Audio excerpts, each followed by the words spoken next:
नमस्कार, आप देख रहे हैं न्यूज़ टुडे 24 में अखिलेश। उत्तर प्रदेश सरकार ने एक बार फिर यूपी में एमएलसी चुनाव में एकतरफा जीत हासिल कर ये दिखा दिया कि पार्टी सबका साथ, सबका विकास और सबके विश्वास के साथ जीत के जश्न में डूबी है। गाजीपुर में पूर्व एमएलसी रहे विशाल सिंह चंचल की मेहनत रंग लाई।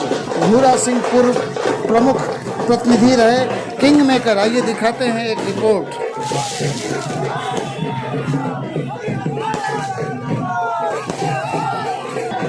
उत्तर प्रदेश विधानसभा चुनाव के बाद विधान परिषद सदस्यों के लिए हुए चुनाव में समाजवादी पार्टी को बड़ी उम्मीद थी, लेकिन भारतीय जनता पार्टी ने सपा को धूल चटा दिया। 9 अप्रैल को मतदान हुआ था। 9 सीटों पर बीजेपी के उम्मीदवार निर्विरोध जीत चुके थे। 36 सीटों में से 27 सीटों पर चुनाव हुआ, लेकिन समाजवादी पार्टी को एक भी सीट नहीं मिली। 3 निर्दलीय उम्मीदवारों ने मारी बाजी। वाराणसी से अन्नपूर्णा सिंह, जौनपुर से विजय सिंह प्रिंसू और प्रतापगढ़ से अक्षय प्रताप सिंह। 24 सीटों में भाजपा ने परचम लहराया। गाजीपुर के एमएलसी रहे विशाल सिंह चंचल ने दोबारा परचम लहराया। उन्होंने कहा कि सपा के लोग दिन में मुंगेरी लाल के सपने देख रहे थे। विशाल सिंह चंचल की जीत पर कार्यकर्ता ढोल नगाड़ा बैंड बाजा के साथ जश्न में डूबे रहे। जो लोग मुंगेरी लाल के सपने देख रहे थे, आज उनका सपना टूट गया। और कभी कभी अंधों के हाथ बटेर लग जाती है, तो मुझे लग रहा है ये कहावत उन पे ज़्यादा सूट करेगी। तो आपकी क्या जीत की मार्जिन रही? देखिए, ऐतिहासिक मुझे लग रहा है कि 4-5 बार से तो मेरा परिवार ही रहा है, और उससे पहले का भी भारतीय जनता पार्टी के ही स्वर्गीय तिवारी, सत्यनारायण तिवारी जी ही जीते थे। कैलाश जी भी भारतीय जनता पार्टी से ही 2 बार जीते थे। मुझे लग रहा है सबसे बड़ा आशीर्वाद इस बार सबसे बड़े मार्जिन के साथ गाजीपुर के सभी सम्मानित जनप्रतिनिधियों ने आशीर्वाद दिया है। और 6 साल जो मेरा काम था, भारतीय जनता पार्टी की जो कार्यशैली थी, पूज्य महाराज जी का जो स्नेह था, मुझे लग रहा है इसी वजह से उत्तर प्रदेश में प्रचंड भारतीय जनता पार्टी की जीत हुई है और ऐतिहासिक जीत है। ऐसा 4 दशक में पहली बार ऐसा हुआ है। क्या प्राथमिकताएं रहेंगी? देखिए, मेरा पहला कार्यकाल तो नहीं है, ये मेरा दूसरा कार्यकाल है। तो मैं लगता है कि जिस तरह से मैंने 6 साल काम किया है, इस बार थोड़ा और बेहतर करने का काम करूंगा, ताकि अगली बार अगर समाजवादी पार्टी से कोई लड़े तो 3 अंक में भी ना जाए। आलोक जी क्या कह रहे थे? मुझे जीत का सेहरा मिला है। हाँ, क्या लगता है कि मंत्रिमंडल में भी शामिल होने की उम्मीद है?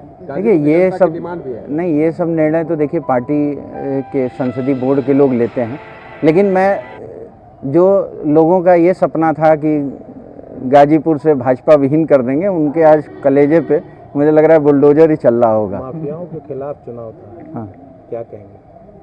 नहीं देखिए, माफिया के खिलाफ माफिया उत्तर प्रदेश में बचे नहीं। जो बचे खुचे हैं वो बिलबिला रहे हैं बेचारे, दुआ मांग रहे हैं कि 5 साल कैसे बीतेगा उनका। तो मुझे लग रहा है कि अगली बार जब सरकार बनेगी पूज्य महाराज जी की अगले सत्र में, तो माफिया के जेब कतरे तक उत्तर प्रदेश से बाहर होंगे। सर, अफजल अंसारी कह रहे हैं कि बुलडोजर जो है 2024 में भारी पड़ेगा और नुकसान करेगा बीजेपी के लिए। अब मेरा इतना ही कहना है कि किसी गरीब आदमी भी तो बुलडोजर चल नहीं रहा है। जिन्होंने जनता का खून चूसा है, गरीब आदमी की ज़मीन कब्जा की है, रंगदारी मांगी है, दिन दहाड़े यही गाजीपुर में हत्याएं होती थी, बुलडोजर मुझे लग रहा है उन्हीं लोगों पे चल रहा है। और जो ये गाजीपुर में बैठ के ये गाना गा रहे हैं, कोई पॉलिसी एक ज़िले के लिए नहीं सरकार बनाती है, संपूर्ण प्रदेश के लिए बनाती है। आज 30 साल या 35 साल बाद भारतीय जनता पार्टी की ही सरकार थी, पूज्य महाराज जी दोबारा मुख्यमंत्री बनने का काम किए हैं।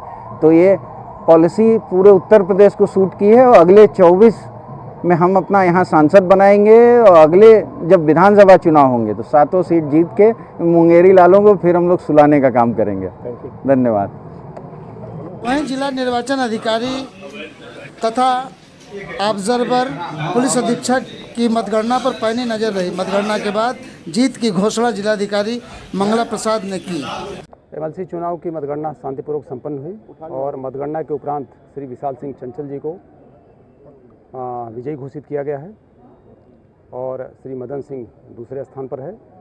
मदन सिंह को 632 वोट मिले हैं, और उनको 2422 वोट मिले हैं, और जीत हार का अंतर काफ़ी था, और विजयी घोषित करने के उपरांत उनको सर्टिफिकेट प्रदान किया जा चुका है। सर, कुछ अवैध मत भी पड़े?